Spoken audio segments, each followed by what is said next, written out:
Noong 1962, isang Soviet koronel ang nagligtas sa mundo mula sa nuclear war. Pero ang ginawa niya ay nagdulot sa kanya ng pinakamalupit na kamatayan. Si Oleg Penkovsky ay isang dekoradong opisyal ng Soviet military. Sa labas, tapat siya sa komunismo. Pero sa loob, nagbibigay siya ng mga top secret na impormasyon sa CIA at MI6. Ginamit niya ang mga dead drops para magpadala ng intelligence. Nagtago ng mga dokumento sa mga pader, sa ilalim ng mga tulay. Ang mga sekreto niya tungkol sa Soviet nuclear missiles ay naging susi sa paglutas ng Cuban Missile Crisis. Pero ang KGB ay nagsimulang magduda.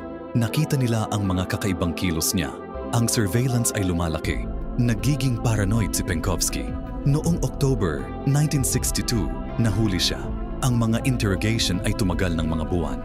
Psychological torture, walang tulog, walang pagkain. Ginawa siyang halimbawa sa lahat ng traitor.